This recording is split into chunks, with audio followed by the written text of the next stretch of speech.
stream.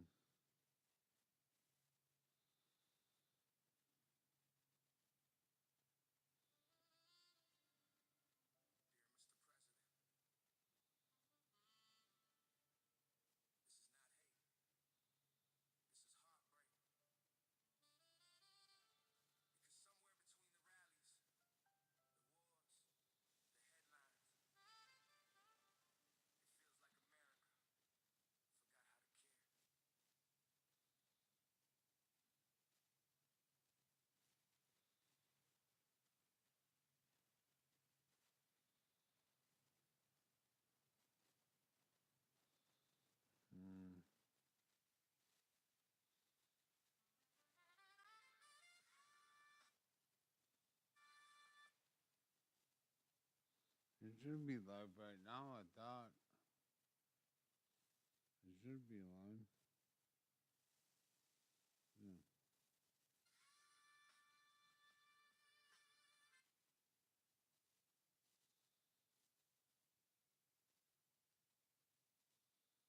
Okay. Okay.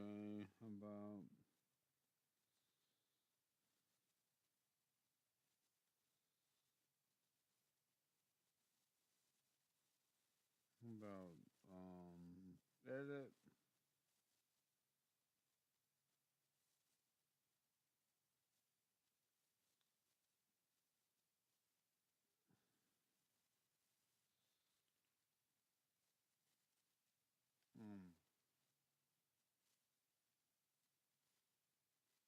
It should be.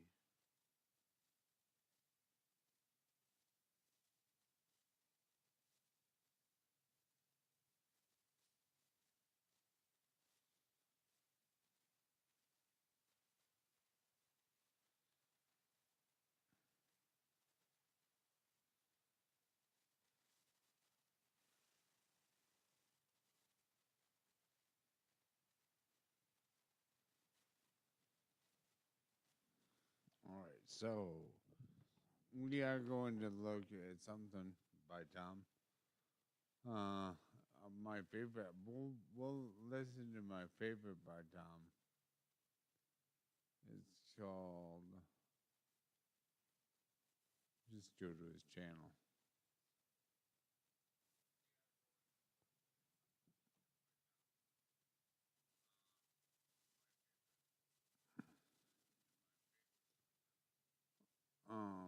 I'm trying to remember what it's called.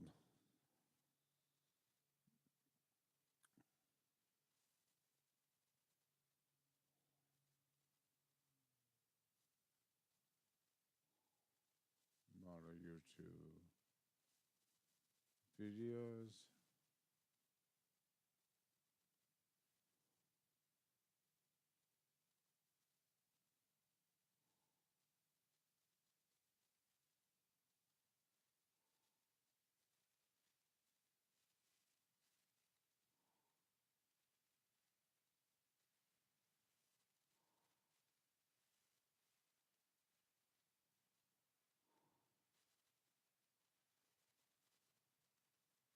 I haven't been watching him in so long.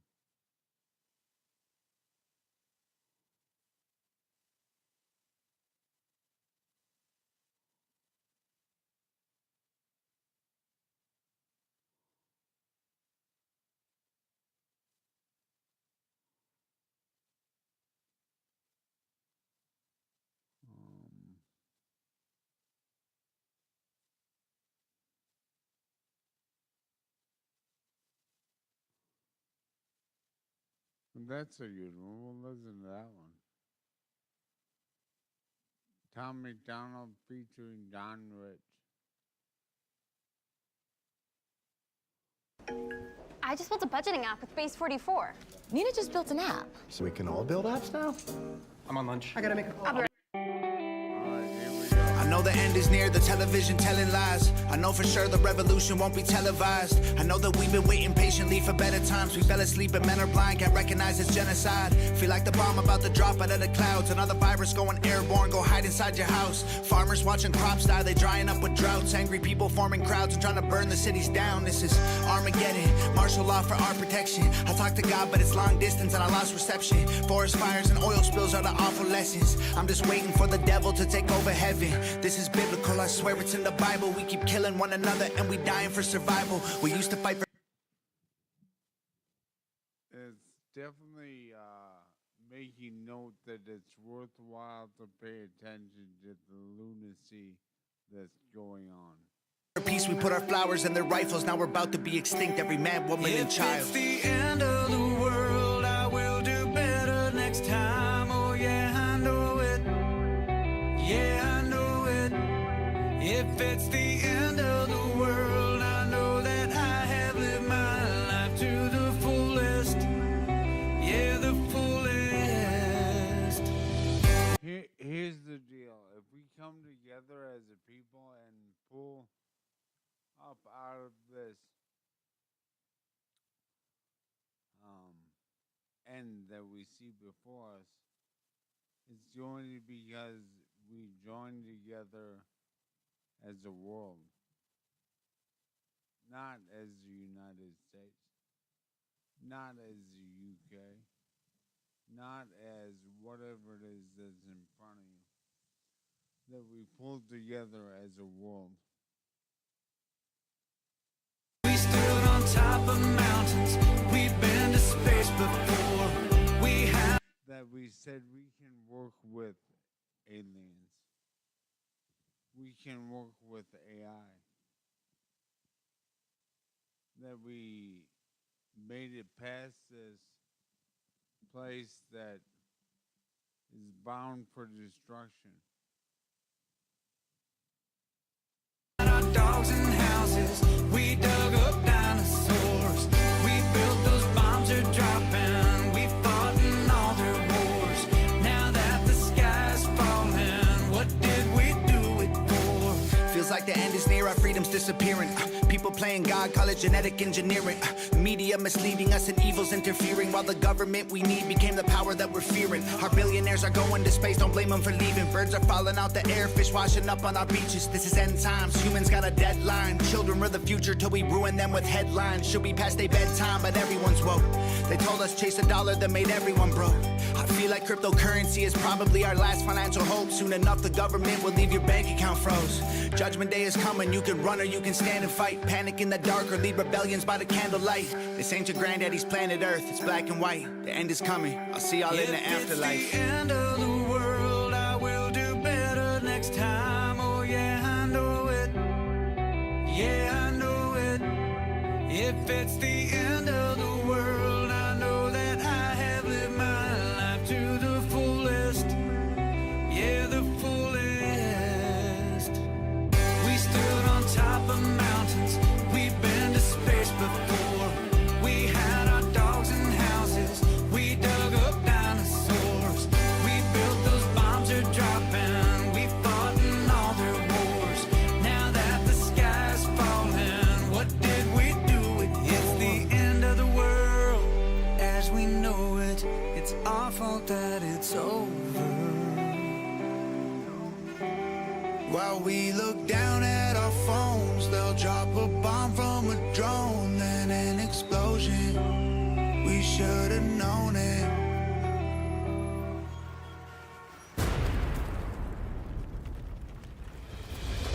We stood on top of mountains.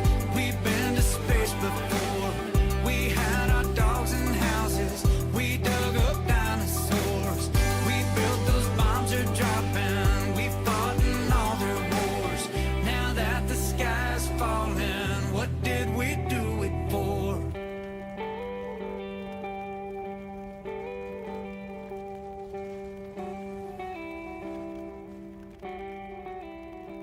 I don't know who Jared Barker is. Alright, so.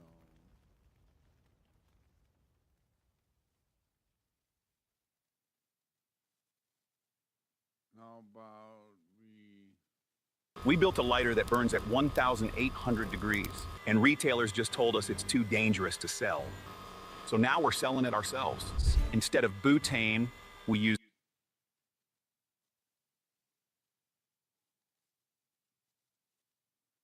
I'll listen to.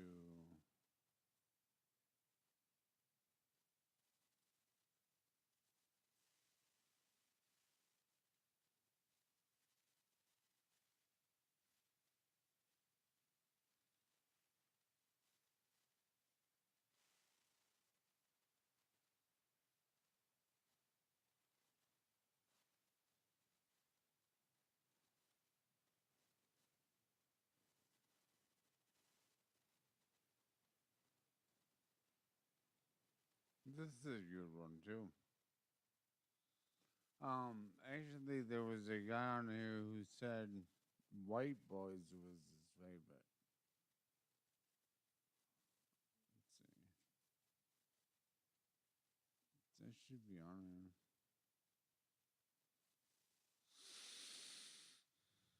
It's right there. And that's Dirty Money.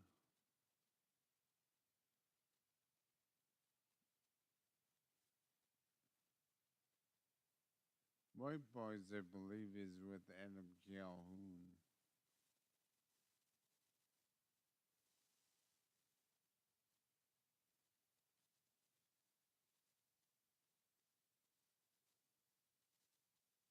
Yep, here it is.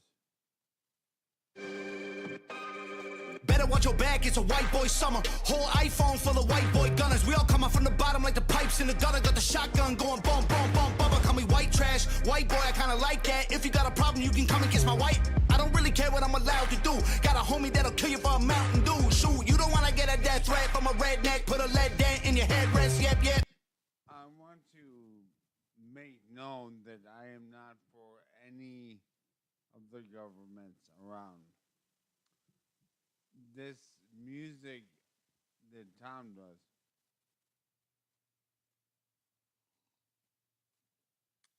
the seeming alliance that he has with Republican politics is not my stance on politics. But this music and that stance were part of my awakening. So What, yeehaw, cops come, we saw, they ask, we leave, white boys don't talk. You ain't gonna see them coming hunting camo. Pro Second Amendment and they got tons of ammo. Got a gut full of liquor, lungs full of tobacco. Kind of crackers that will crack it for some gas for the backhoe. And a homie riding shotgun with a shotgun. While he shotguns 24 beers and he's not drunk. Chugging vodka's not a problem till he wants one. Then he locked up when the cops come. Lot of white folks like those white folks that go boom. Bunch of psychos I know might roll on your crew. When you die slow, my bros right home or you lose. It ain't Halloween, we turned into a white ghost too soon, yeah. God ain't never made no mother crazy as the white boys. We've been known to fight, boys. Sign off our shotguns, rocking camo, causing problems late at night, boys. White boys, mama knows we're trouble, circle tight, boys. Soon as it pops off, we got you running for your life, boys. Let me get the jumping like a 6'4", chrome with the big spokes. I'm so official, crazy white boy with the big old pistol. You so pissed, you blow like a whistle. Try and play around, you gon' end up drowning in the deep end, face down where they found him. He gon' get killed, plus everyone around him. Round start flying, your heart start pounding. Hold up, take a photo, it gon' last longer. What you looking at now? Rap guy, rap monger. Only white boy make the whole black roster. Hip hop top 10, mother monster. I'ma stand here with the sawed-off shotgun. Shoot it at you, now you got bad posture. Put him in a wheelchair, legs turn to pasta. You know how it goes, bullet holes in the doctor. Smoking on tobacco, blowing like a black a mile. Talk, get a black guy, drag you like a mile. Drink a whole bunch of Jack, probably crash if I drive. I'll be sitting shoddy with a 9-passenger side. Always out at night cause I like noise. Playing 50 cent and I don't even like coins. Got a 45 in my lap now, that's a nice choice. Ride around town, car full of white boys. God ain't never made no mother crazy as the White boys, we've been known to fight, boys. Sign off our shotguns, rocking camo, causing problems late at night, boys. White boys, mama knows we're trouble, circle tight, boys. Soon as it pops off, we got you running for your life, boys. You can smell the smoke as soon as we ride into town. You can hear us coming cause the speaker's stupid loud.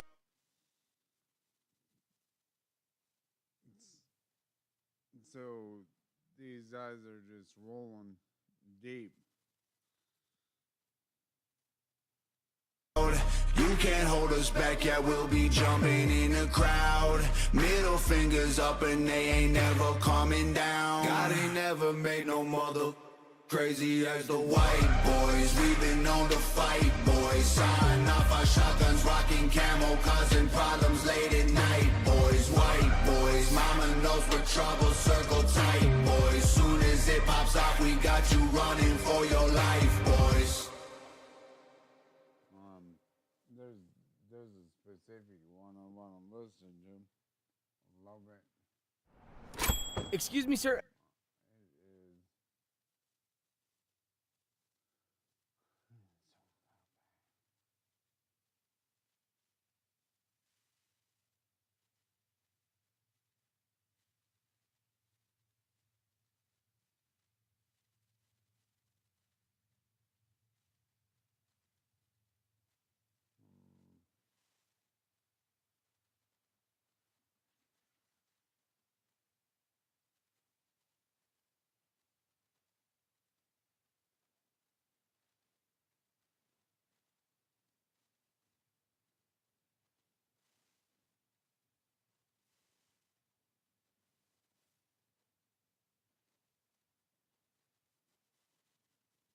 Yeah, like this one right here.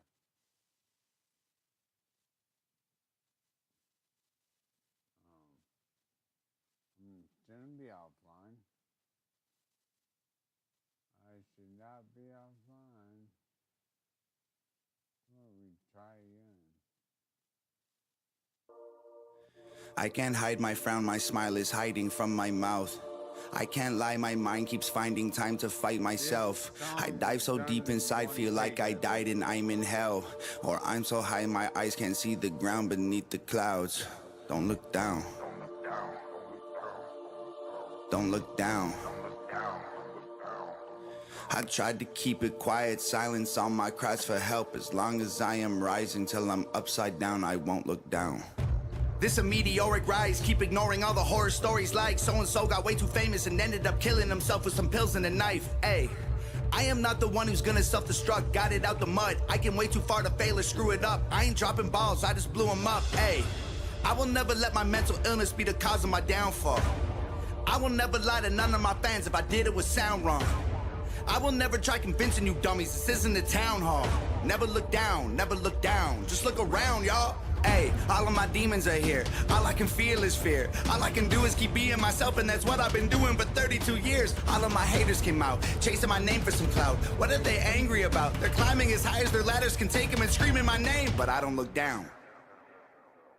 Hi guys, remember me? I'm the white guy. Everybody wanted to cancel. Nice try. Too sick on my die right. 2 fists full of middle fingers. I got no time for high fives. Too rich for a drive-by. Pay the pilot on my private jet to keep it low and do a flyby. Take 9 knives on a bike ride. Why 9? Cause I heard that a has 9 lives. I'm the one that y'all hated. I'm the one who won the game, got paid and famous. I'm the one who laughed in all their faces and became the greatest since old Slim Shady. I'm the one who don't care. I'm the one who goes where no one goes cause they're scared. I'm the one who don't choke when the boat don't float. My throat gets no I love this song. No air, I can barely breathe, all the air I need. Oxygen is ground, I'm not scared of the altitude. Up in the clouds, I'm scared of the fall, so I don't look down. You, every single one of you.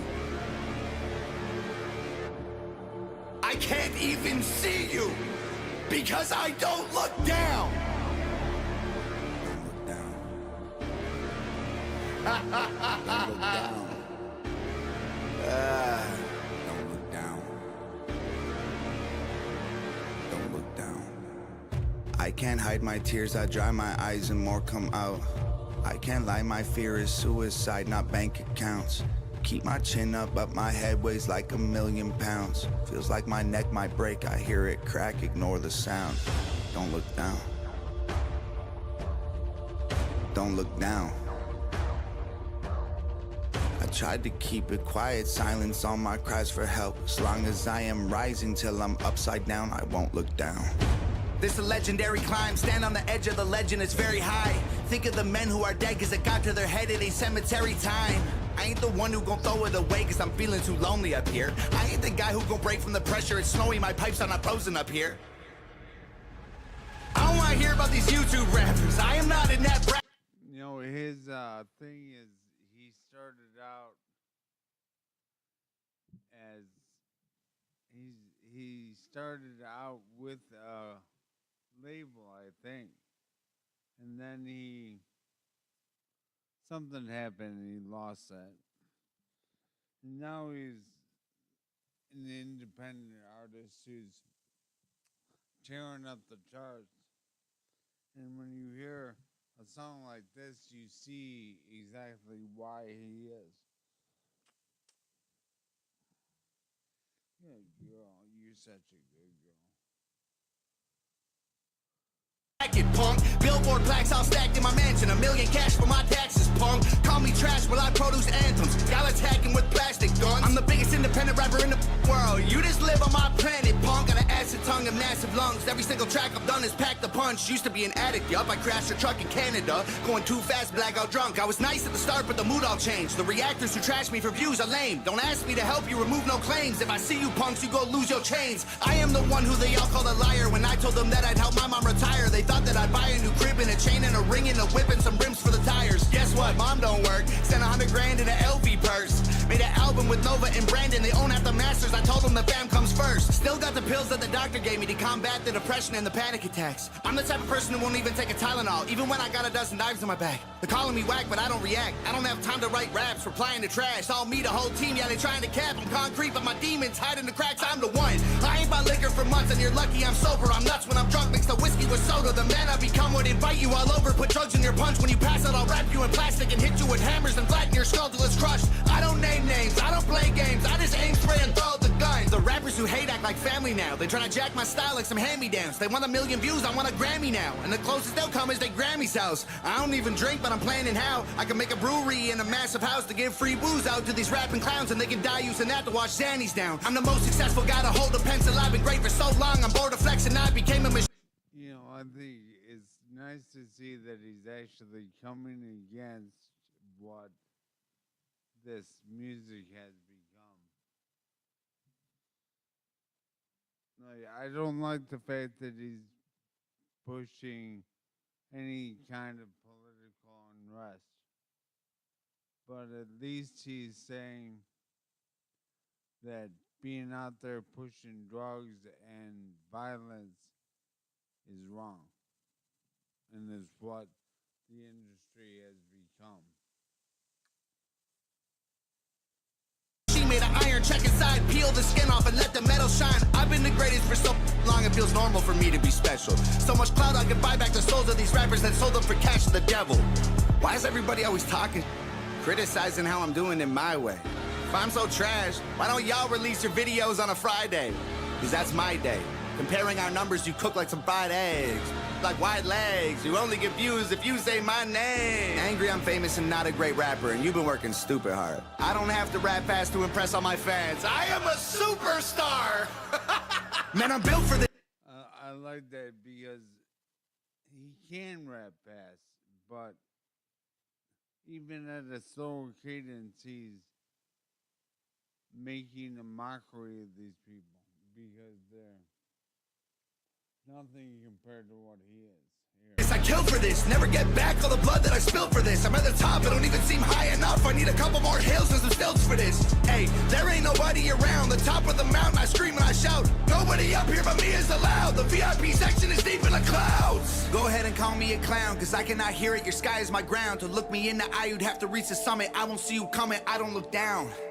If I stepped on glass and my feet on fire, my toes turn black and my shoes melt off and my bones touch ground, I will not look back, I cannot look down. I don't care about how hard it gets, I gotta be the fire in the dark, I guess. I got a beating heart inside an iron chest. If they're sleeping on me, I ain't trying to rest. Hope they die in their sleep while I climb to the peak and their eyes never see all the heights that I reach. I deserve it cause I took the stairs to the moon. I might die from exhaustion, but I like the view. I'm higher than planets, the average person would die from the temperature. Bodies are burning, the oxygen needed for life is inadequate. I hold my breath until I'm turning purple. All my life, all you did was doubt, and now my success gonna kill you now. Wish I could see him put you in the ground, but as bad as I want to, I'll never look down.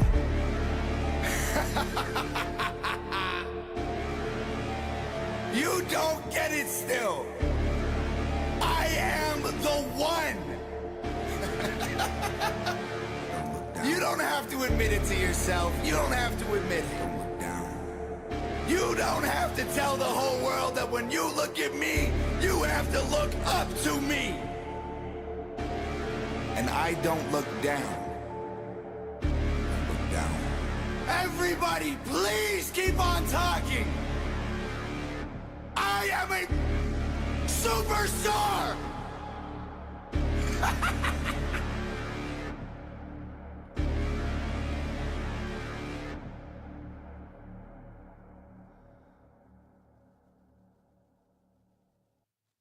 I'm telling you, I want to pray for that guy because it's easy to get lost in the fame when you make it to fame. No. I just know that, I know that because a couple of days ago I was talking about this podcast and I made the mistake of saying for you guys to send me ideas of what kind of content you wanted me to put on this channel, because I wanted to do something that my fan base wants. And I realized that that place was the wrong way, because my focus can never be my fan base,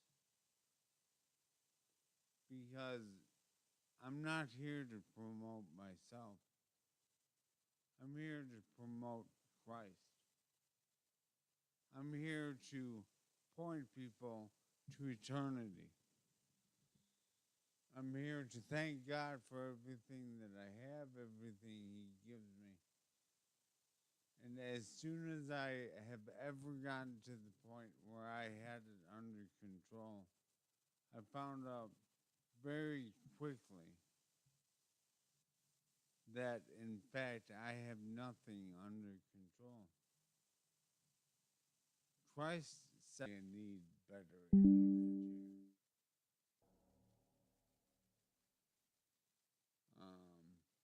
here. Shopify is a platform that helps. Probably the system. We could do the system. I could actually probably find some Upchurch.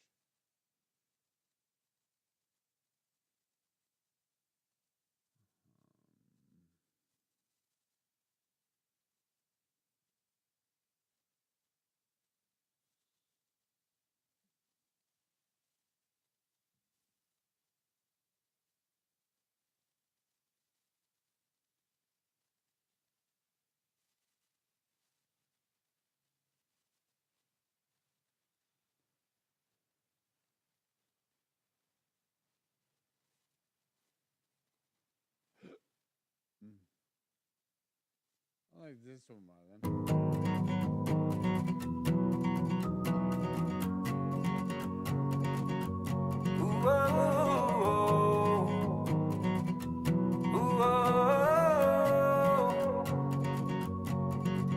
The only poison I've had is IV.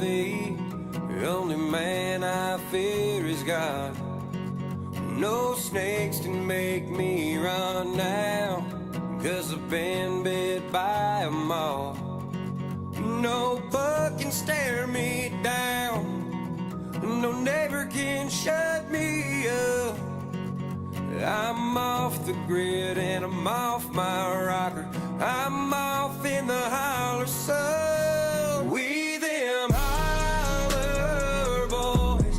Holler if you needed something done. Holler if you need a chip on shoulder and a hand with a loaded gun. We'll be out that screen door, no shirt on, leaving two black marks down a one-way road. Yeah, we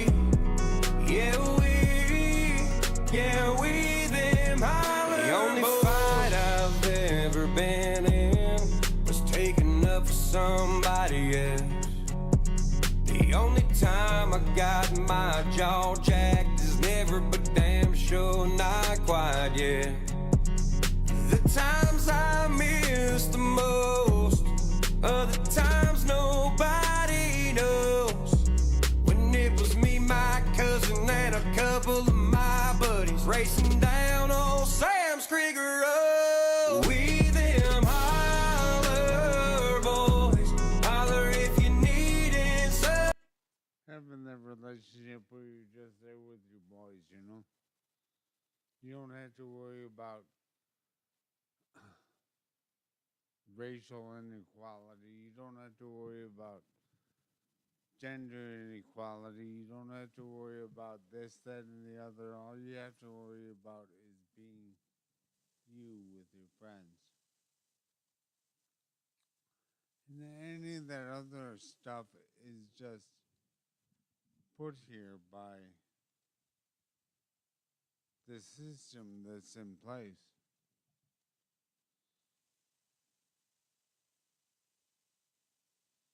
I'm trying to tell you what, sometimes I hate.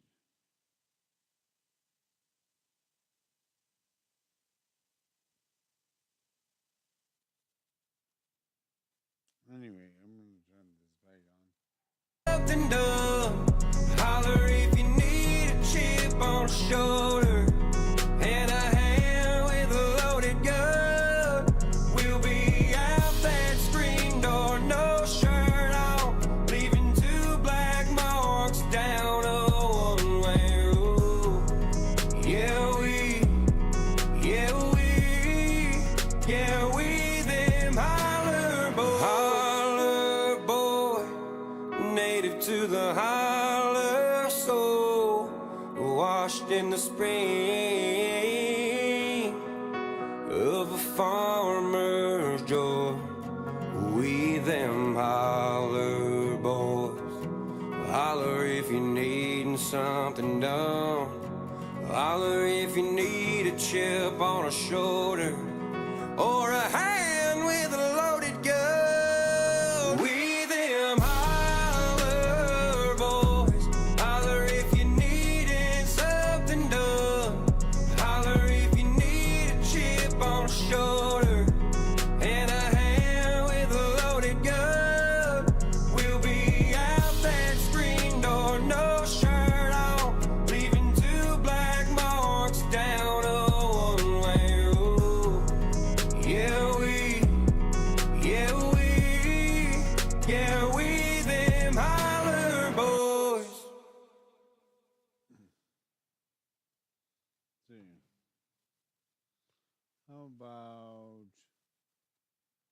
How about some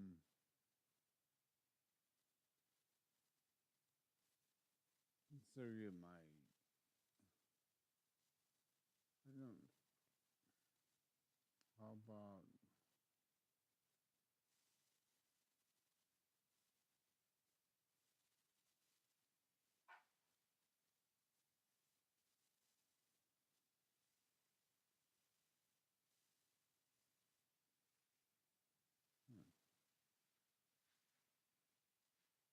Josie?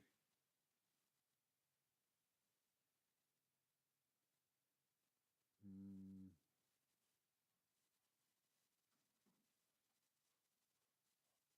What are you doing, weirdo? Oh, that's actually a good thing. I'm gonna listen to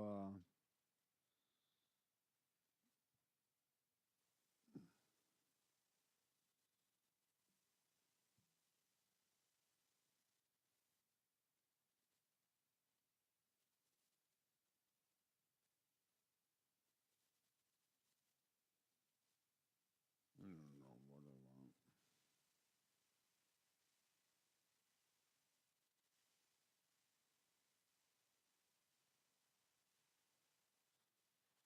No. What are you doing, Josie?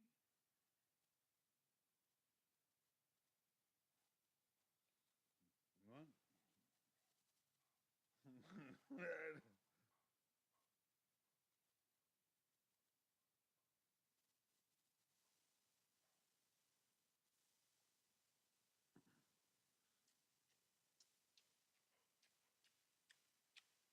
are you doing, Josie? I don't know what you're doing. And what do you mean Shania Twain's gonna be here? What does that mean?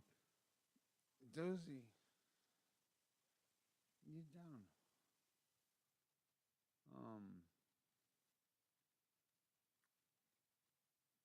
Looks like you got, hold on.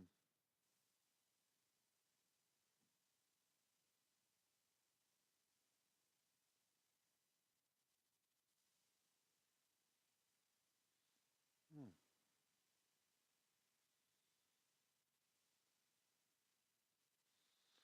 So my friend Leslie is getting my dad for his appointment, and they're on their way there. So that's cool.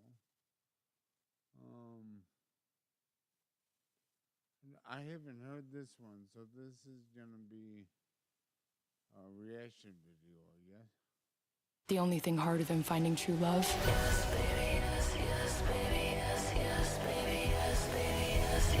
is holding on to it. Don't forget about me when you're at Oxford.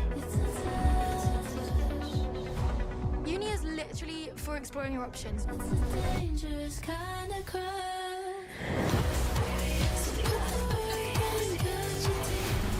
You two hang out a lot? She's just a colleague. Oh.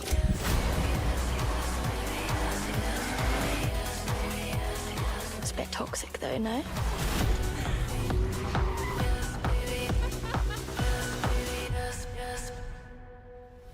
Are you gonna go first, or shall I?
I don't care if you black, care if you white, care if you left, care if you right, care if you straight, care if you gay, long as you waving American flags. Don't care about your gender, don't care about your race, don't care about your politics, we're all the same. I don't discriminate or make apologies. Screw everybody, that's equality.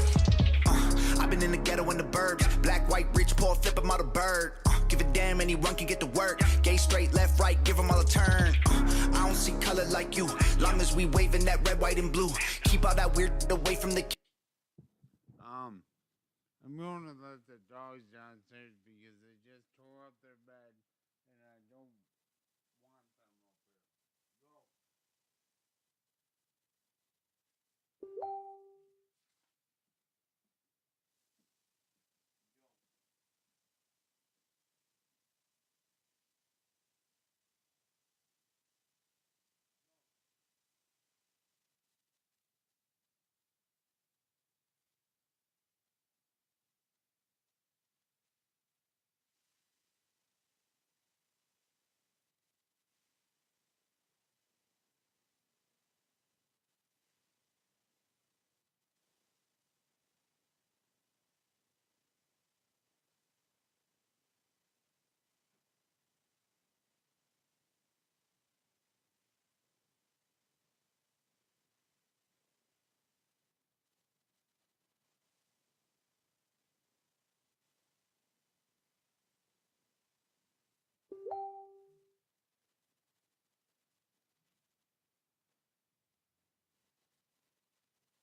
like, I'm talking to this kid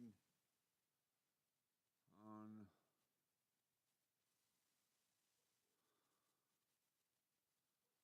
Facebook. I'm gonna make it.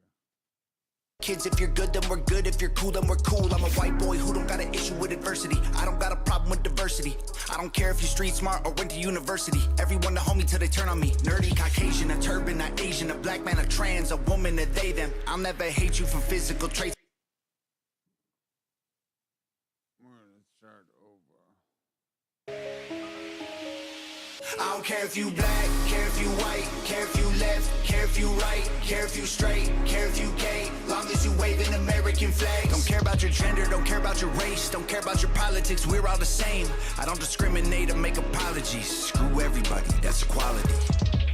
I've been in the ghetto in the burbs, black, white, rich, poor, flip 'em out a bird. Give a damn, anyone can get to work. Gay, straight, left, right, give 'em all a turn. I don't see color like you, long as we waving that red, white, and blue. Keep all that weird away from the kids. If you're good, then we're good. If you're cool, then we're cool. I'm a white boy who don't got an issue with adversity. I don't got a problem with diversity. I don't care if you're street smart or went to university. Everyone to homie till they turn on me. Nerdy, Caucasian, a turban, a Asian, a black man, a trans, a woman, a they, them. I'll never hate you for physical traits, but I'll judge you for all of the ways you behave. I don't care if you black, care if you white, care if you left, care if you right, care if you straight, care if you gay, long as you waving American flags. Don't care about your gender, don't care about your race, don't care about your politics, we're all the same. I don't discriminate or make apologies. Screw everybody, that's equality. I've been pissing everybody off. Republicans and liberals, yeah, everybody's soft. I don't care what side you been on. Conservative or Democrat, motherfucker all. I don't divide up his sides, long as you waving this. You know, this guy says he don't care if you're a Democrat, but he's got an awful lot to say about Democrats. I want to make it clear that when you're a Democrat, your algorithm is going to show you the worst Republicans that there are.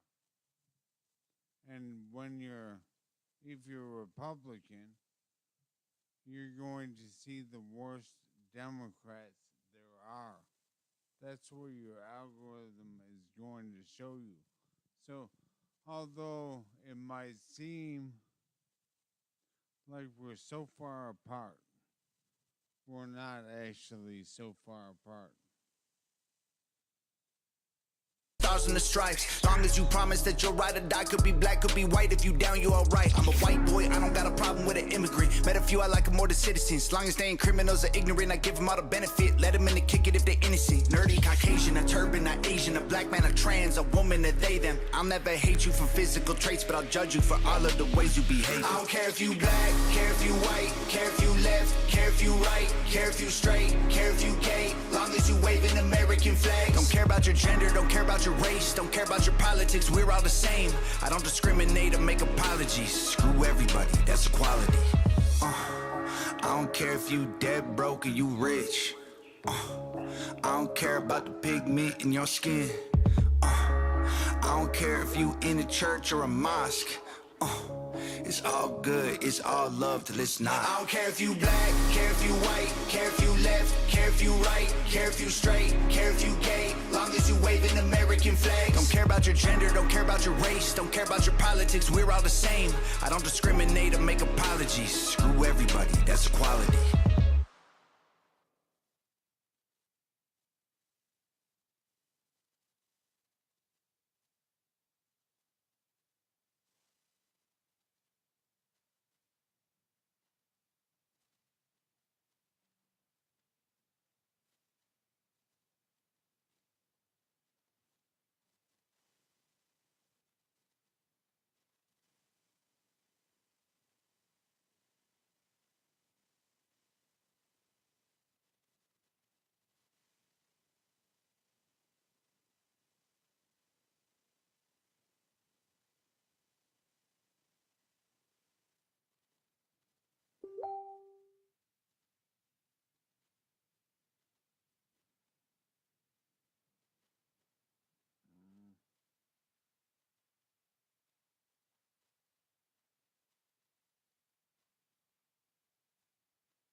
at 8:30 on Wednesday morning.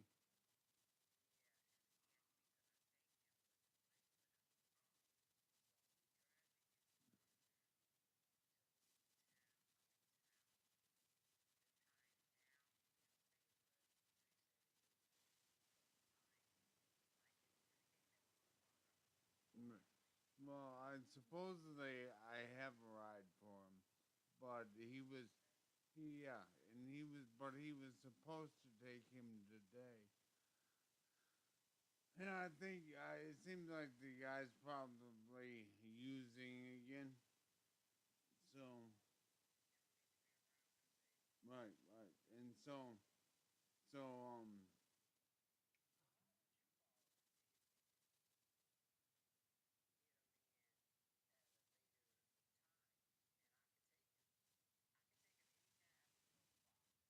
uh, I'll call him and find out what's up. I don't know. Hold on, I need a pen.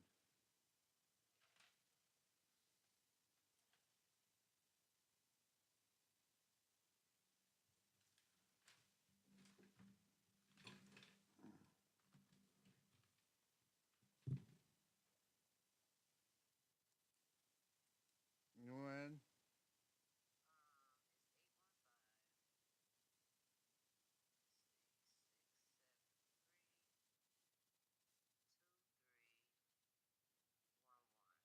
All right, I'll call him and see what's up.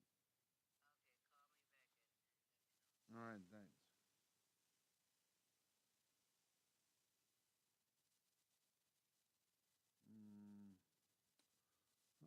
We gotta.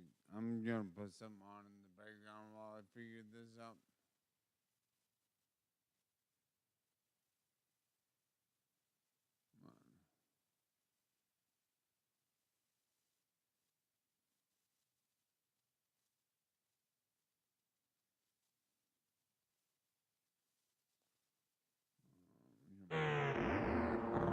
Hi! I'm praying that the world changes soon. Can't get a doobie on a plane, but there's Uzis in our schools. Every dude who touched a boob or a booty getting me tooed. What you expect from the kids who went to Hooters after school? We're all triggered and defensive. We're all racist and we're sexist. We all grew up watching South Park. How are we offended? Now being fat is beautiful. Name a thing that you can't do. Jumping jacks, run a mile, live past 42. Man, it used to be cool to just flip a bird to the system, and now it's trendy to be triggered and pretend you're a victim. It's my race, it's my weight, it's because I'm a Christian. I hate the internet and anyone who has an opinion. And everybody angry if you say white. Okay, fine. Pass me the brush and I'll paint my face to the shades right. Let's talk about abortion. Sorry, tell me how this works. Bacteria is life on Mars, but a heartbeat isn't life on Earth? Weird. Y'all so stupid. Why are y'all so stupid? Get better problems, I swear to God that y'all want them. Y'all so dumb.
Mike Bryant, February 5th, 1948.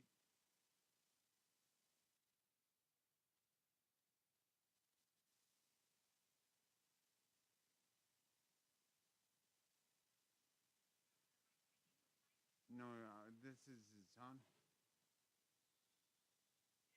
Yeah. David Bryant.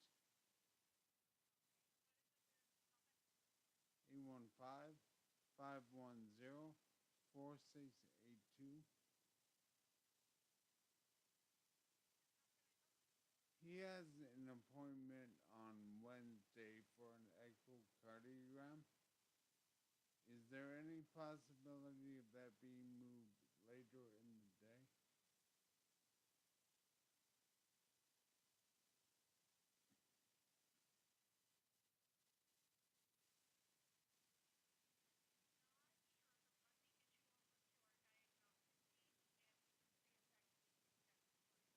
All right.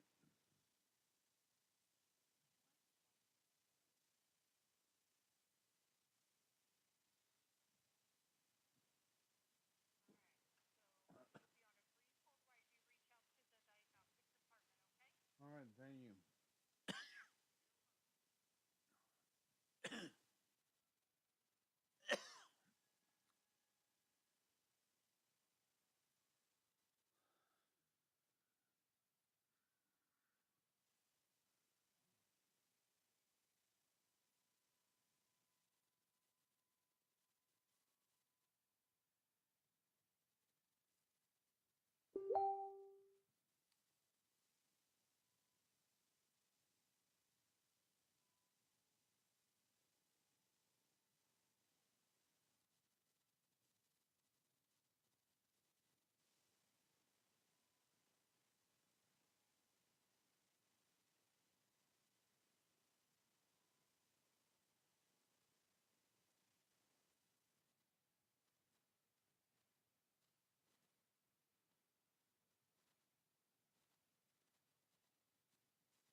Yeah.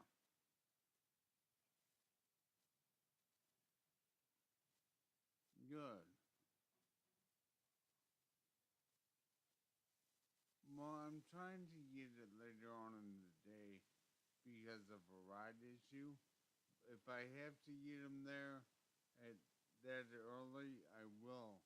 But I'm hoping they could be afternoon.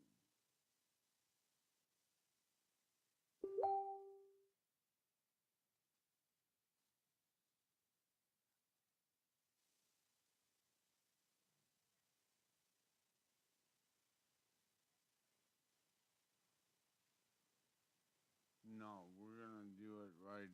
We'll do it on Wednesday at 8:30 a.m. I'll get him there. I just had an offer from a different person, and the one whose schedule was not reliable today. Put it that way. So I'm hoping it'll be reliable on Wednesday. So, all right. Thank you. You too. Bye.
left a message with St. Vincent this morning, so they might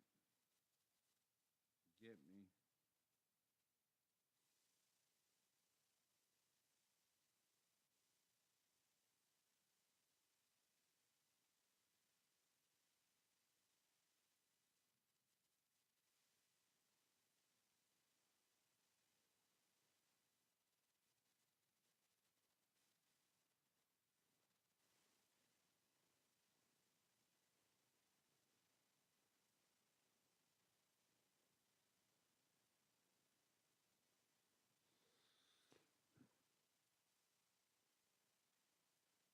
That's not quite 48 hours, though.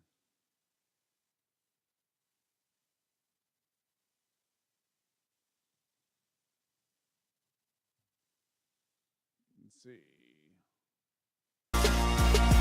People so stupid, people so dumb, people so boo-hoo, wah, wah, wah.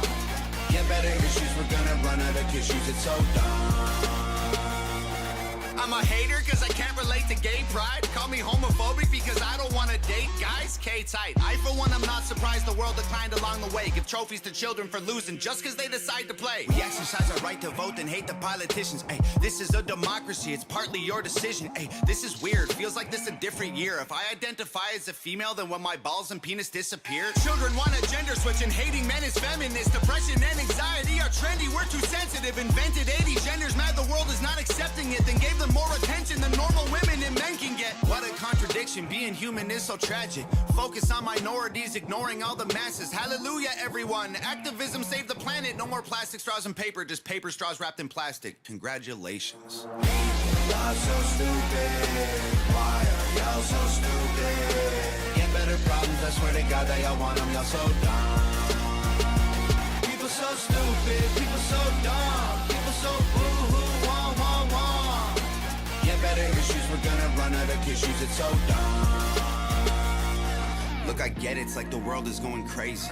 Seems like a school shooting happens almost daily. The racism, rape culture, hatred that we're facing is way too ingrained for our hashtags to change it. We've become so lazy and complacent, afraid of our generation. We think activism's Instagramming memes and complaining. It's a problem when there's actually actions you could be taking, but you're triggered so you just cry like a baby. Y'all so stupid. Why are y'all so stupid? Get better problems, I swear to God that y'all want them. Y'all so dumb. People so stupid, people so dumb, people so boo-hoo, wah, wah, wah. Get better issues, we're gonna run out of issues. It's so dumb. I don't know what I'm doing. Well, it's this one for sure. What you want to do is save hundreds when Liberty Mutual customizes your car insurance. That's great, but can you ask your friend to stop digging into the green? I can ask, but he's not going to. Only pay for what you need. Liberty, liberty, liberty, liberty.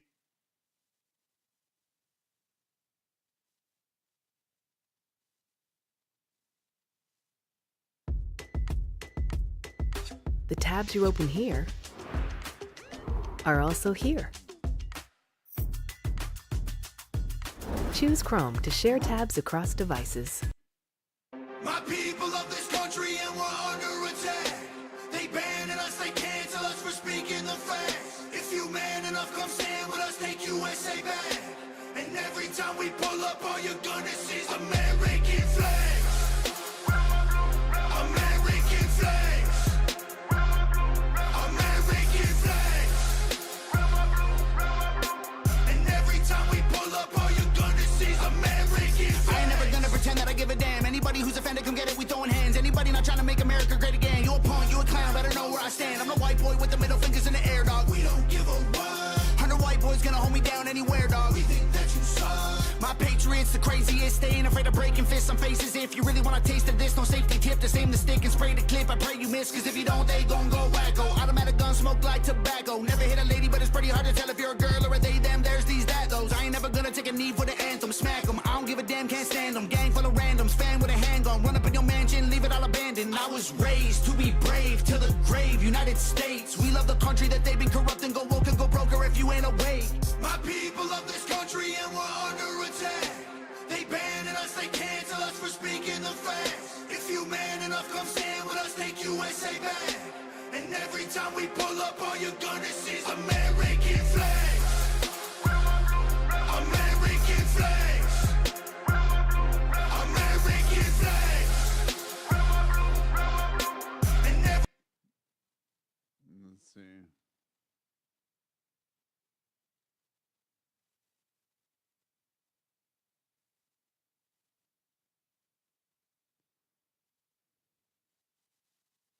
Let's check out this video.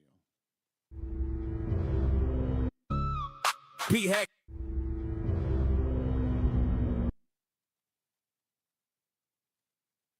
This.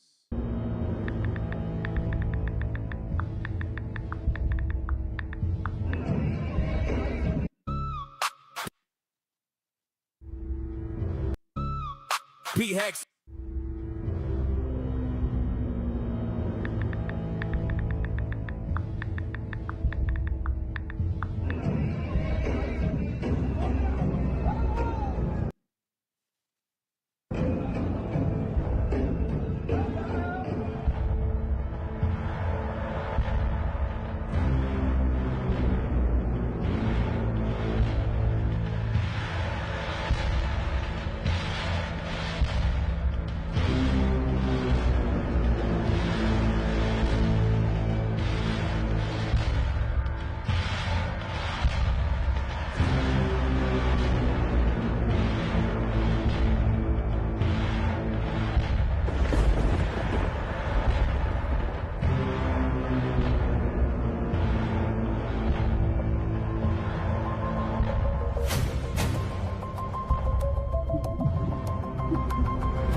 I just built a budgeting app with Base 44. Interesting. Can it generate reports? It can now.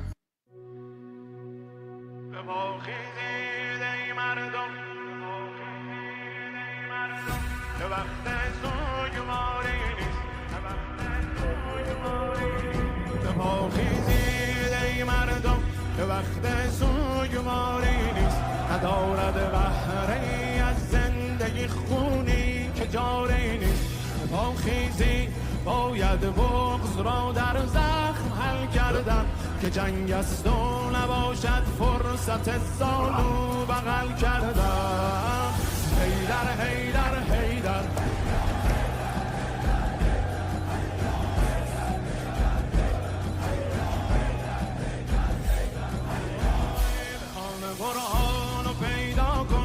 خدا را در بزنگاهش ببین نصر من الله هست و در ان تنصر اللهش بگو با آن که در این بره حیران و هراسان است که پیروزی ایمان وعده قطعی قرآن است حیدر حیدر حیدر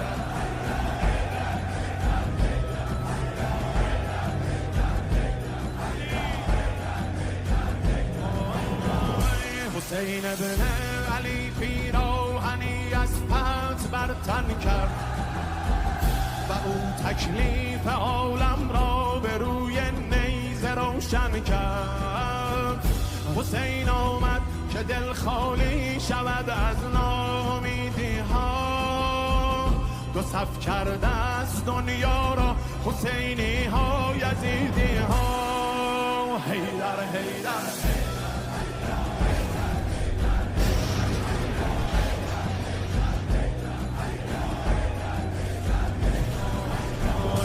نام نامی حیدر نبرد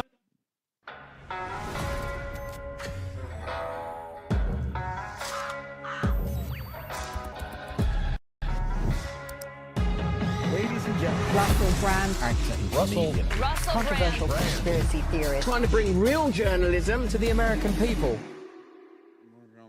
Hello there, you Awakening Wonder. Thanks so much for joining me today for a very special edition of Stay Free with Russell Brand. My dear friend, the author, Jamie Winship, is with me, and we're going to be talking about our two books. Mine, this one, How to Become Christian in 7 Days, may take 50 years of sin and serious F-ups to get started, and Jamie's wonderful book, The War of World Views. Jamie, as you know, I hope, has been a brilliant and wonderful and nourishing influence in my life as a writer and a thinker, but have a look at this to learn more about him. Patterns you've learned about yourself from a world that could care less about you. Broken, wounded world telling you who you are and you going, I agree. Death, death to all of us. The way out is to believe about yourself what God says about you. Jamie Winship is a former law enforcement officer who has spent years working in conflict zones, particularly in the Middle East, training and advising local police and communities. Today, through his work with Identity Exchange, he helps leaders and individuals identify the fears that drive their decisions and replace them with a clearer understanding of who they are, teaching that when identity changes, behavior follows. Whatever I'm doing, are the people around me being transformed? If they are, I feel like I'm walking in the Spirit with God. Wherever you're watching this, get over onto Rumble. And if you don't have Rumble Premium yet, get Rumble Premium now. Support us over here on Rumble. Now, without further delay, here's my conversation with the great Jamie Winship. Lord, thank you for Russell and who he is and his true self, Lord, and the way that you made him and knit him together. And all the beauty there and all the wholeness and resiliency that's there. It's always been there. He's always been redeemed. We're redeemed, innocent from the very beginning. And so, Lord, thank you for that and him and who he is. And Lord, thank you for the identity you've given me and the healing that you've given all of us and walked us into and brought us into because of your kindness that leads us to repentance. It's your love always that motivates you and towards us, and we're grateful and thankful for it. So, Lord, I just pray that you would guide this time, the wisdom of your Holy Spirit, and let us be vessels who say things and talk about things that bring healing to other people.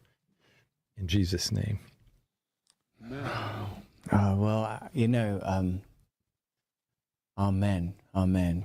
Normally but I want to ask you stuff because the reason Jamie's here is because we've been working together and receiving the benefit of Jamie's wisdom, and Jamie's wife Donna is here just off camera for our team, our group, our organisation. We're here ostensibly, of course, to talk about the war of worldviews, choosing connection in a culture of separation. Jamie Winship. I came to know Jamie when I read Jamie's book, Living Fearless. And as I told you last time we spoke, I did the exercises that I suggested in there, and I found them effective. All my life, like the only thing that's been really delivered in a sense, well, I can think of a few actually now, but one of the things that's delivered is like the 12 steps. Like at school when you're doing stuff, people get you to do stuff like, you know, exercises, homework or whatever, and it's sort of an imitation, like, oh, I've got to do this thing, it's not real. I've felt very distracted and disconnected from reality. Disconnected, interesting that word's on the cover of your book. But when I did the 12 steps really worked with me. In particular, the inventory aspect of the 12 steps really helped me to discover things about myself that I didn't know. I mean, of course you think you know yourself. You are you. You're in your head the whole time in there. Hopefully there are no other invading agents or entities interfering with your consciousness. I suppose we'll talk about that. But when I did the prayers in Living Fearless and in reading The War of Worldviews, which doesn't take, like, it's not instructional in exactly the same way. It doesn't tell you now pray in exactly the same way. But what I love about this book is that you take the idea of identity and map it onto culture. Right. I think it's bold and it's effective, and I find your writing very easy to read. I enjoy it. I enjoy the way you write. So thank you for that book, and there's a link in the description if you want to get this book. I've read it. It's a beautiful book, and we're going to be talking about it for the entirety of our conversation. Also, I want to talk about my book, How to Become Christian in 7 Days. It was kind of a pithy, like going in and out thinking it was a good title, and then sort of regretting it a bit because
I don't mean to be pithy. I'm very, very happy with the cover. I'm very happy. I love that. I love the cover. It needs to be super clear to people what that represents, I think. Really? It's almost like we need something telling us what the cover is, because it's really, I loved it. And you know, when people saw your book and I said, do you understand that cover? It's like, how did you come up with that? Can I interview you for a second? Yeah, please. I'm really glad that. I want to know why you came up with that, because I think it's really meaningful. Because actually, there are two occasions, clear occasions now, where I've had what I'm terming, and I think I'm coining this, kinetic psychedelia. As a person that's taken drugs and had experiences, hallucinogenic experiences, it's mostly visual or sometimes auditory. But when Jesus came to me, it was a visceral feeling, which is visceral and kinetic, a feeling, which is surprising because I think of myself as being cerebral and verbal. But when Christ came, it was in the guts. It was a feeling. It wasn't a thought. It wasn't a thought that I thought. It was a feeling that I felt in my guts. And that feeling was, and it was the feeling of a cross coming into my stomach. I would have described it as magnetic filings. I would have described it as magnetic filings. Pulled into the shape of a cross in my belly, like, in an instant, like that. And then, like that, I didn't obviously think I would be writing a book at that point. And over time, I thought about flies because of reading C.S. Lewis, what C.S. Lewis said, before the earth was conceived or the universe created, Christ knew the sensation of the wounds on his back and the scars on his back as it pressed against the cross with the flies on his back. And it's a very evocative and disturbing image. And when me and Laura, my wife, were thinking about the cover for this book, we talked about that and the flies coming together. And we tried lots of different versions of it. And then I found out, I can't remember who I was talking to, but someone told me Beelzebub, Lord of the Flies. I'd probably heard it. Right. Like that, and I think of his shame being taken on, and I've become kind of addicted to, I've become addicted to Christ. I've become addicted to the idea of Christ. I've become addicted to the truth of Christ, to the point that it's become the basis of my understanding of reality very, very quickly, to a point where I would have thought it would make me perfect, but it hasn't made me perfect at all, but it has made me very, very different. What I mean by that is there's something very, very important about him dying for us, about taking sin onto him, about him absorbing sin in exactly this way, like flies being sucked in, like shame being sucked in.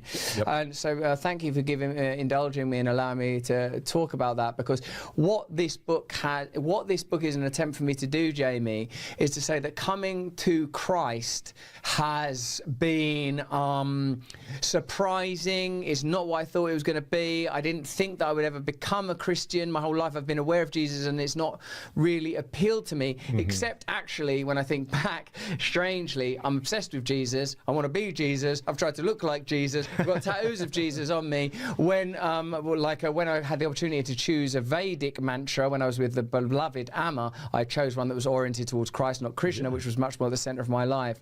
Who knows when the government will decide to switch you off or hunt you down like a pig?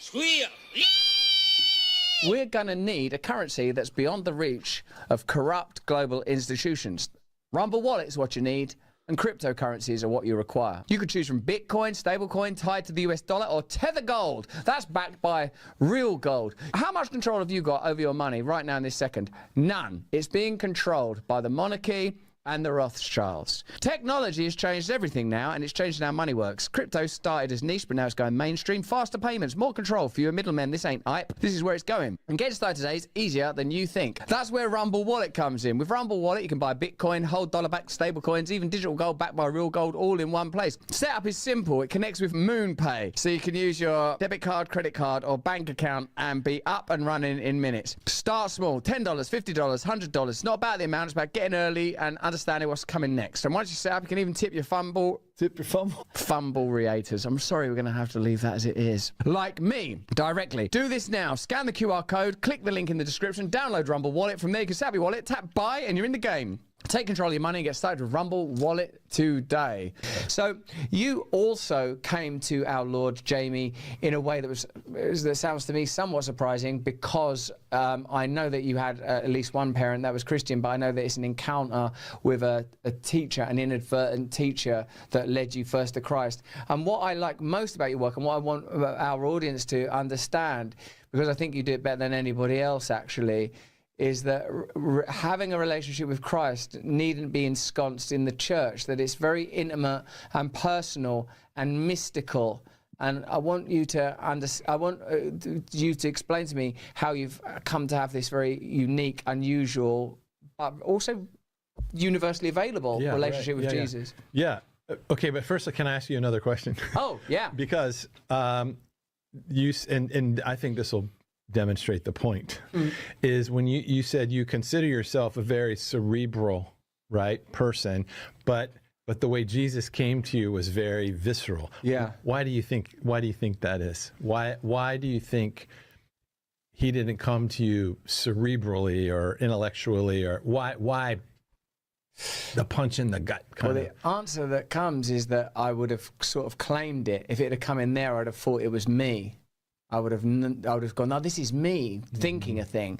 Like if I was, because obviously I'm aware that one of the things was, when I'm on that Piers Morgan, is you're a fraud, you're a charlatan, you're a huckster. And of course, in a thousand ways, of course, these are the accusations that, they're not the worst accusations I have to deal with, let me tell you. But this is so authentic, I don't even feel kind of any way about it. It doesn't make no difference to me that being called that, because it came in my belly. Exactly.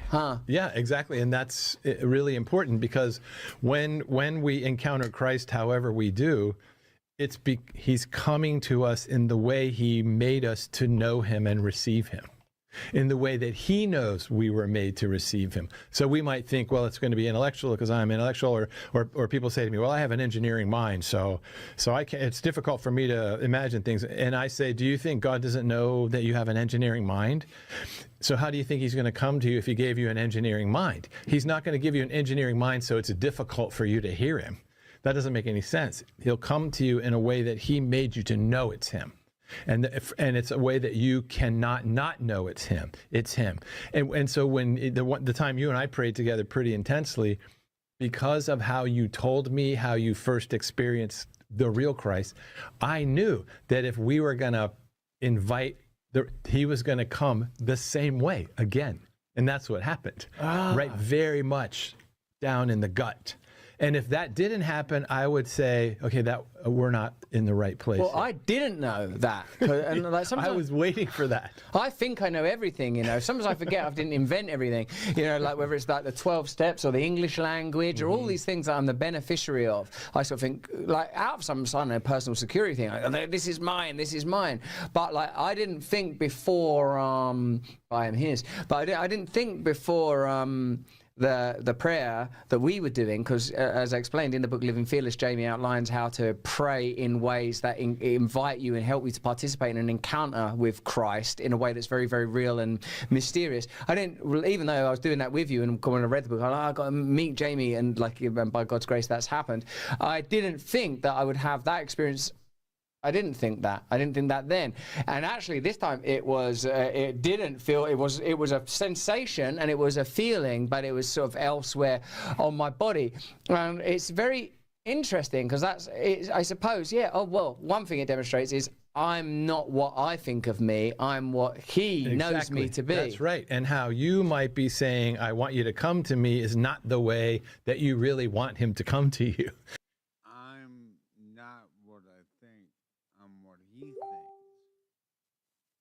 Not what I think I am. I'm what he says I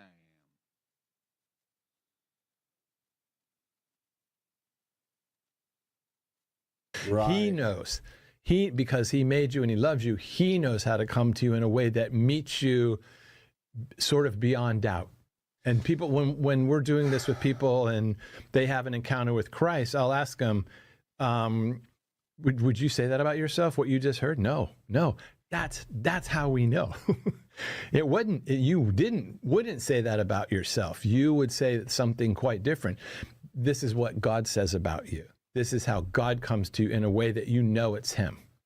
That you know it's him. And so even when just because I've heard you talk and explain, and if you're listening to a person, they will say things that kind of allow you to kind of predict how the Lord's going to come to them.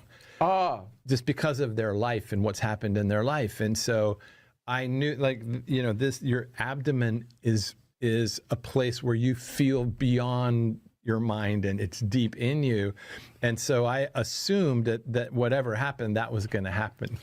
Yes. Yeah. Feeling, not words, not language. Beyond words. And the healing, also the site of the injury that I feel like I've carried is very abdominal. Right. It's interesting because when I become Christian in a place where really Christianity, maybe latterly there's some talk of revival actually, but it feels old, it feels dead, it feels grey. That's not to say I haven't met amazing British Christians, J. John, amazing, Nicky Gumbel, amazing, Dave Bull, amazing Christians that are in England. But in general, the Church of England, it feels like it doesn't really know what it's doing, and that from its advent, in fact, it's a sort of by nature a castrated organ. So probably not something I should get involved in. But what I feel like now in your country is that Christianity somehow bears the inflection of American culture, commodification, commercialization, like American evangelism almost already sounds bad before you perjure the term. Right. Now, one of the things I'm very excited about and interested about, I want to learn more about, Jamie, is that you talk about Jesus in a way that doesn't make it churchy or seem like there's this sort of imitative thing I've sort of noticed around Christianity. I've noticed sort of words that I don't care for too much, and some of them are quite integral. Sin, heaven, sanctification. A lot of these words seem a bit like they're carrying unnecessary baggage. I want to understand how you are communicating. What is it about your particular journey, like, in case people don't know yet, that you're in the police force, that you worked a lot in the Middle East and in Muslim countries, and have done a lot of, as it says in Living Fearless, a lot of missionary work in Muslim communities. How is it and what is it that you have discovered about talking about Jesus that makes it accessible? Accessible, that's the end of the sentence. I think one reason is because all humans are the same. We don't need a lot of complicated words. All humans are the same.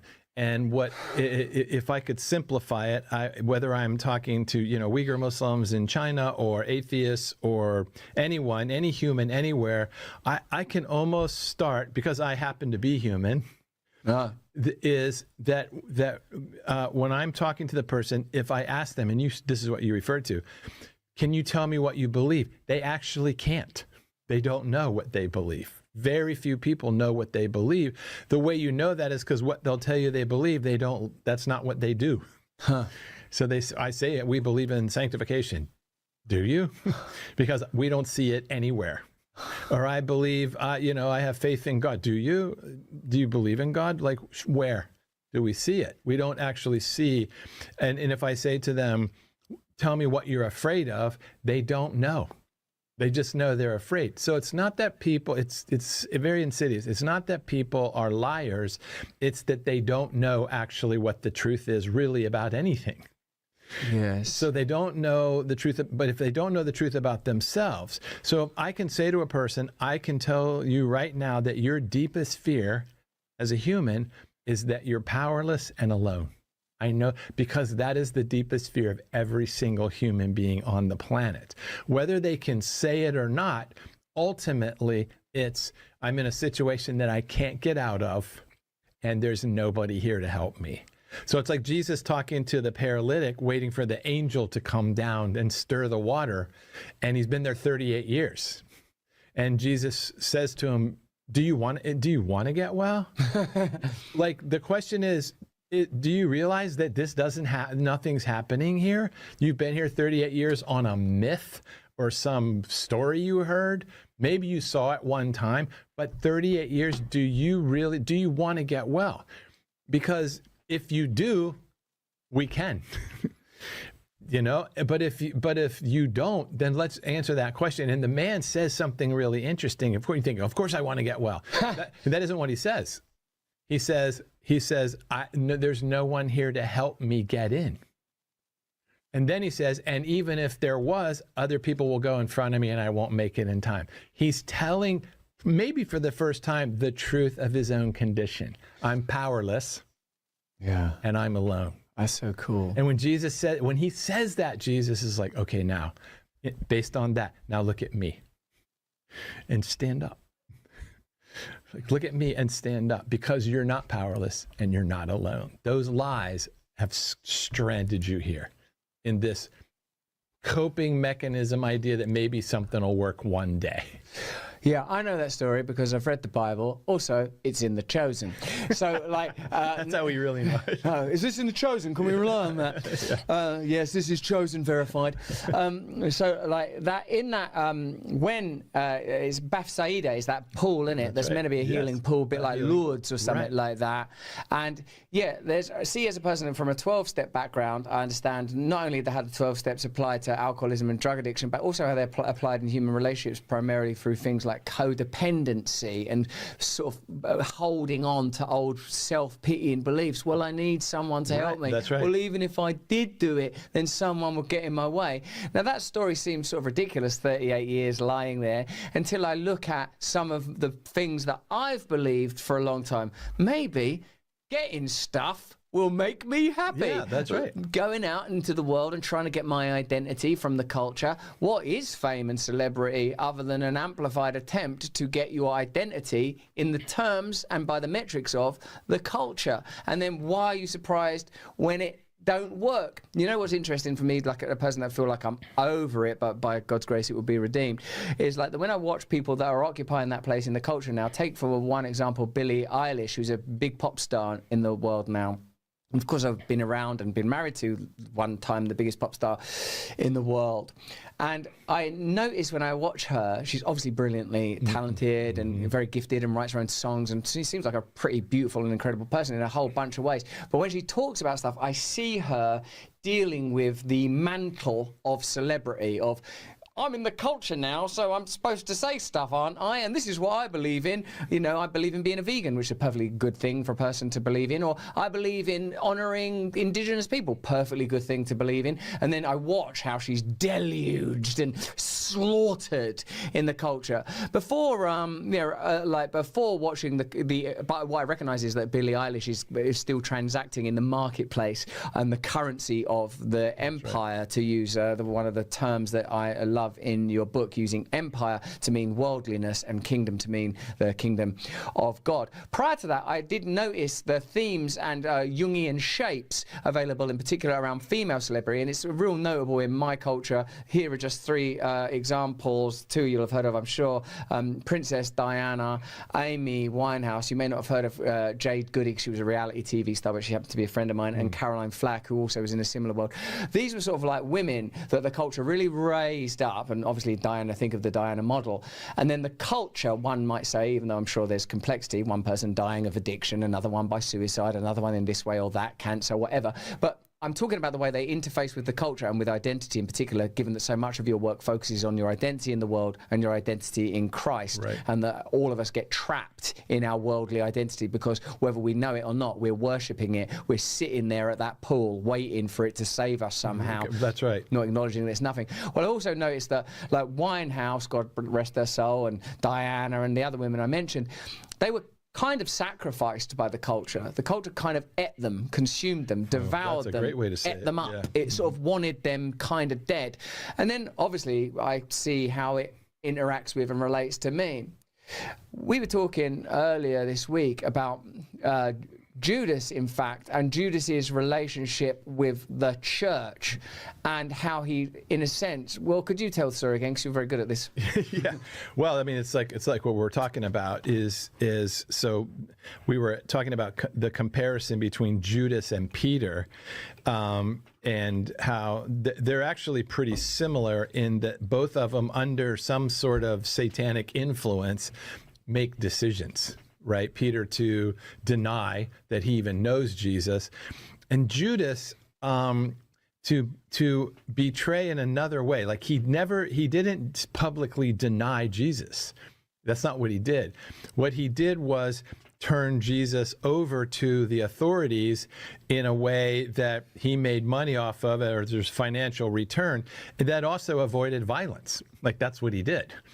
And so I was just, the problem is when we read scripture, because we're so locked into, I know the identity of that person. I know. Because I've been taught my whole life the identity of that Muslim or that gay person or that Judas. And Judas doesn't have a chance because his name's already synonymous with demon-possessed suicide. So he doesn't have a chance in the reading, because when we go to read about him, he's already condemned. Right. And so, then it's like, was Judas saved or not? Or, is he in heaven or not? It's like the poor guy doesn't have a chance. But when we when we read the story like he's a human being, right, not just predestined to hell, but he's a human and Peter's a human, I think we read the story differently. And then if we tell the truth about ourselves, because the Bible, we're not reading the Bible's reading us. It's like in this situation, and that's why I think that's how we have to read Judas. So oftentimes when I'm talking about biblical characters, I would say, yeah, you guys revere this character now, but if that character presented their idea to you, you'd reject it outright. So like one time I was teaching a bunch of, we were speaking at a conference for high school principals, high school Christian principals, and I gave a resume and said, who would hire this person? And they all said immediately no. But it was the resume of the Apostle Paul. Maybe the greatest religious teacher you'd ever dream of getting, but his resume would never pass your desk. Well, how did you present his resume just for... Well, he's a murderer. He's a convicted murderer. No, that's no good. No, what, at the school? Yeah. No, I'm sorry. Yeah, that's right. No, it's a murderer. Yeah. Hold on, that's in there already. We can't have them. Yeah, and all the things. He's probably ugly, deformed. I mean, he's been in prison multiple times. He's caused riots wherever he's been. He's been kicked out of his own church. He's a perfect teacher. He's probably the best teacher. You're like, yeah, well, they would dismiss him outright. Even if I said, yeah, but he's had a turn in his life. He'd be on the talk show getting annihilated because of where he's come from. And so even I at a mission board one time, I presented the plan of Elijah. And I made a spoof of it because they would be like, well, how much is the trash pickup going to cost us? If like they'd be so down in empire detail, they would miss the meaning of what's happening. And so because we read the Bible is the point of my book, and it's really what you're saying also, is that our lens is so skewed on how we see the world because we're empire trained. And so even the church empire, you were talking the other day about the Vatican, and I remember that Aquinas quote where he says he's walking with the Pope, and the Pope says, looking at the splendor of the Vatican, and says, well, we can no longer say silver and gold have I none. And Aquinas said, and we can also no longer say in the name of Jesus, rise up and walk. Like we traded it for the empire, for the silver and gold, and we lost Christ's capacity to heal. And so when we go to look at Judas as a human, here's a man who's walking with Jesus. He's heard every parable on good stewardship possible. He's heard it 100 times. Don't bury your talents in the ground. You'll be cast off, invest and be a good steward. He's also heard Jesus talk about, I'm going to Jerusalem to die, and that he wants to go. And I think Judas is a good listener. He's the one selected to entrust the funds to. He's calculating. He's smart. He's thinking about the future. Not Peter. Peter's very in the moment. He's loud. He's brusque. Peter has a very deep problem with feeling insignificant, and he needs to make himself known and seen all the time.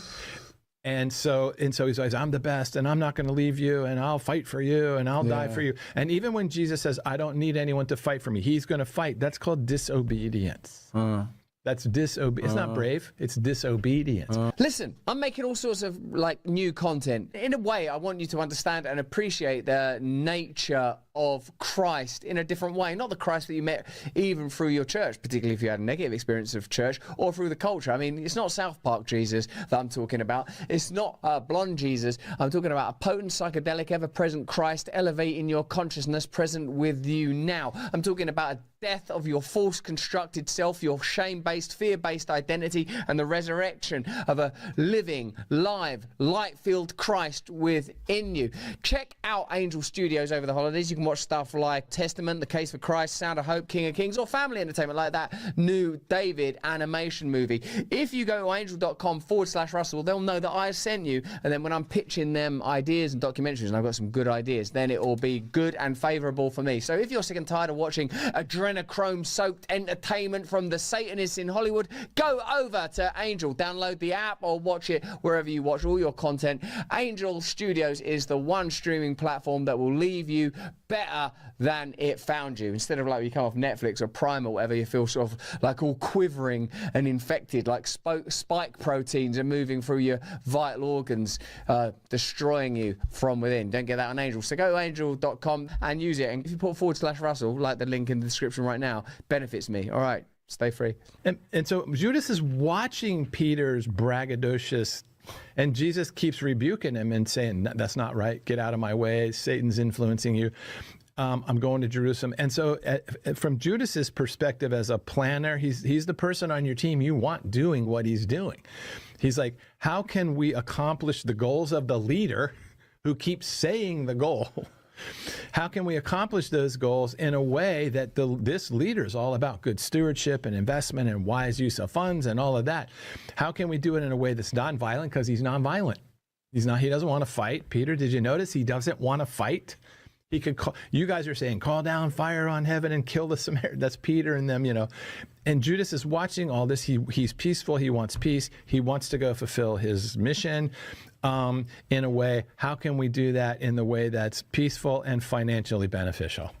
That's his question. And so he does what's really quite smart. He goes and he says he's going to be here on this date. You can go take him. There's not going to be any resistance. We can take him like that. And the interesting thing, the thing that throws us in this is that when Jesus says that Satan has already entered him and he needs to go do what he's going to do. But does it mean he's demon possessed?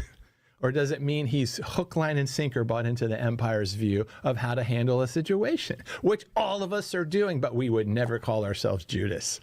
But we are complicit in destruction of whole people groups under the influence of Satan, but we're all fine and good. We can't keep putting this content out on YouTube. You know why. So click the link in the description, get over to Rumble and join us for the rest of this conversation.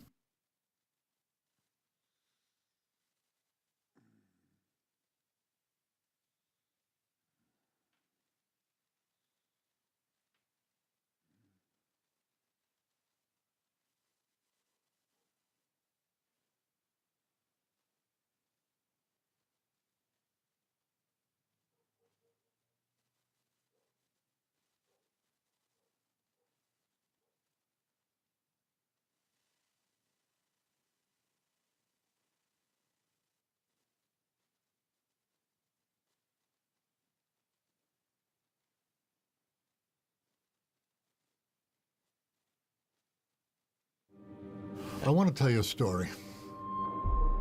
I used to believe that Jesus was a Catholic God, God of the Gentiles. I imagined that Jesus was Italian. The New Testament was one of those books that I saw nuns reading on the subway. I was expecting to find a handbook on how to persecute the Jews. I'm reading a story written by Jews about Jewish people. One thing you don't do is you don't talk about Jesus. I'm gonna get ostracized. They're gonna think I'm crazy. And are you out of your mind? You're not Jewish anymore. Absolutely not. Do not look at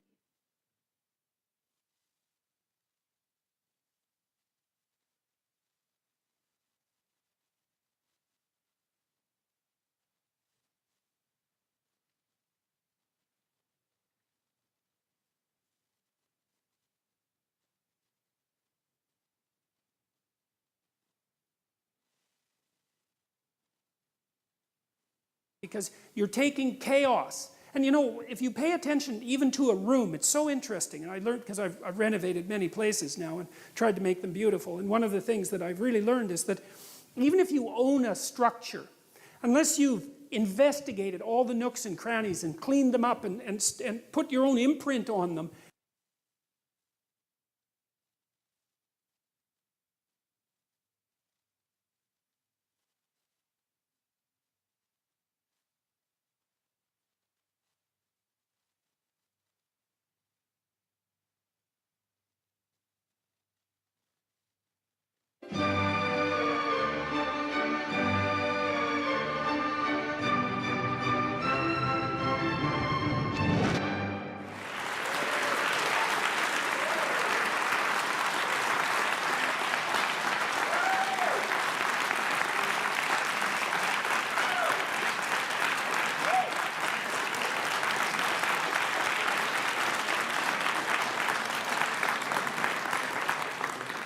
Well, thank you all very much for coming. It's really shocking to me that you don't have anything better to do on a Tuesday night.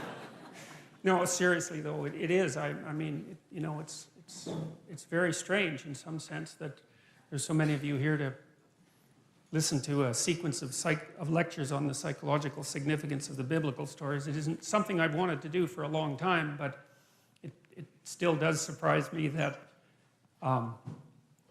there's a ready audience for it. And, well, so that's good. So we'll see how it goes. And I'll start with this, because this is the right question. The right question is, why bother doing this? And I don't mean, why should I bother doing it?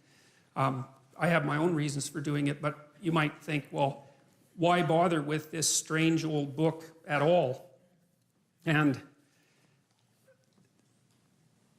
that's a good question, you know. It's a contradictory document that's been cobbled together over thousands of years. It's outlasted kingdoms, many, many kingdoms. You know, it's really interesting that it turns out that a book is more durable than stone. It's more durable than a castle. It's more durable than an empire. And that's really interesting, you know, that something in some sense so evanescent can be so long-living. So there's that. That's kind of a mystery. I'm approaching this whole scenario, the biblical stories, as if they're a mystery, fundamentally, because they are. There's a lot we don't understand about them. We don't understand how they came about. We don't really understand how they were put together. We don't understand why they had such an unbelievable impact on civilization. We don't understand how people could have believed them. We don't understand what it means that we don't believe them now, or even what it would mean if we did believe them. And then, on top of all that, there's the additional problem, which isn't specific to me, but is certainly relevant to me, that no matter how educated you are, you're not educated enough to discuss the psychological significance of the biblical stories. But I'm going to do my best, and partly because I want to learn more about them. And one of the things I've learned is that the best way to learn about something is to talk about it. And when I'm lecturing, I'm thinking, you know, I'm not trying to tell you what I know for sure to be the case, because there's lots of things I don't know for sure to be the case. I'm trying to make sense out of this, and I have been doing this for a long time. Now, you know, you may know, you may not, that I'm an admirer of Nietzsche. Nietzsche was a devastating critic of, I would say, dogmatic Christianity, Christianity as it was instantiated in institutions, I suppose, although he's a very paradoxical thinker, because, for example, one of the things Nietzsche said was that he didn't believe that the scientific revolution would have ever got off the ground if it hadn't been for Christianity, and more specifically for Catholicism, because he believed that over the course of really 1,000 years, the European mind, so to speak, had to train itself to interpret everything that was known within a single coherent framework. Coherent if you accept the initial axioms. A single coherent framework. And so Nietzsche believed that Catholicization of the phenomena of life and of history produced the kind of mind that was then capable of transcending its dogmatic foundations and then concentrating on something else, which in this particular case happened to be the natural world. And so Nietzsche believed that in some sense Christianity died at its own hand. It had spent a very long period of time trying to attune people to the necessity of the truth, you know, absent the corruption and all of that that's always part of any human endeavor. And then the truth, the spirit of the truth that was developed by Christianity turned on the roots of Christianity, and everyone woke up and said something like, or thought something like, well, how is it that we came to believe any of this? It's like waking up one day and noting that you really don't know why you put a Christmas tree up, but you've been doing it for a long time, and that's what people do. And you know, there are reasons that Christmas trees came about, but what would you say, the ritual lasts long after the reasons have been forgotten.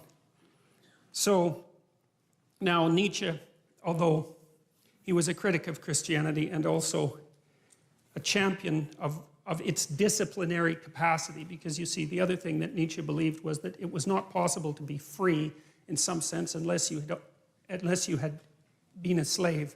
And by that he meant that you don't go from childhood to full-fledged adult individuality. You go from childhood to a state of discipline, which you might think is akin to slavery, to self-imposed slavery. That would be the best scenario, where you have to discipline yourself to become something specific before you might be able to reattain the generality that you had as a child. And he believed that Christianity had played that role for Western civilization. But in the late 1800s, he announced that God was dead. And you often hear of that as something triumphant. But for Nietzsche, it wasn't, because he was too nuanced a thinker to be that simple-minded.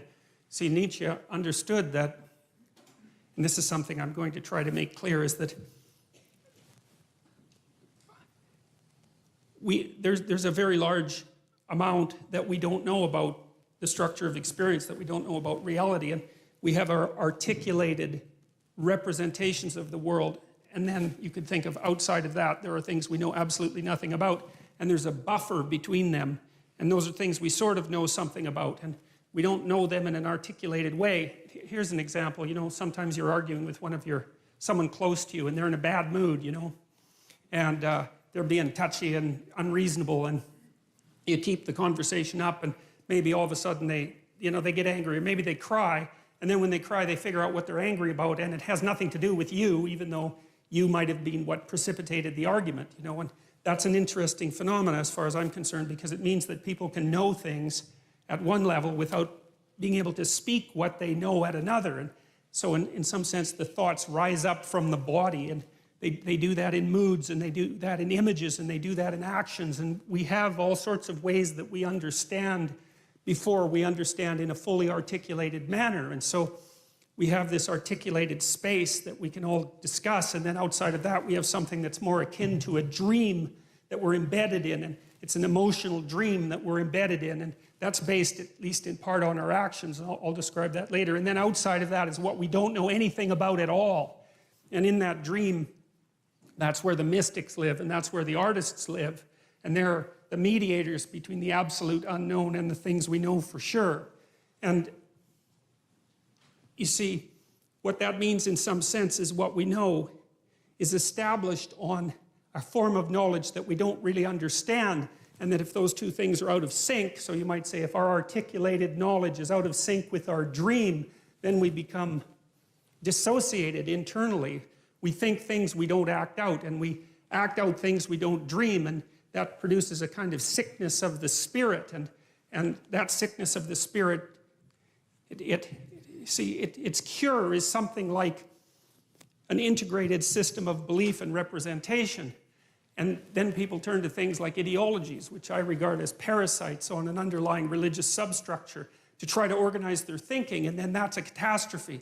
And that's what Nietzsche foresaw. You see, he knew that when we knocked the slats out of the base of Western civilization by destroying this representation, this God ideal, let's say, that we would destabilize and move back and forth violently between nihilism, let's say, and the extremes of ideology. He was particularly concerned about radical left ideology, you know, and believed and predicted this in the late 1800s, which is really an absolute intellectual tour de force of staggering magnitude, predicted that in the 20th century that hundreds of millions of people would die because of the replacement of these underlying dreamlike structures with this rational but deeply incorrect representation of the world. And, you know, we've been oscillating back and forth between left and right in some sense ever since, and, you know, with some good sprinkling of nihilism in there and despair. And in some sense, that's the situation of the modern Western person, and increasingly of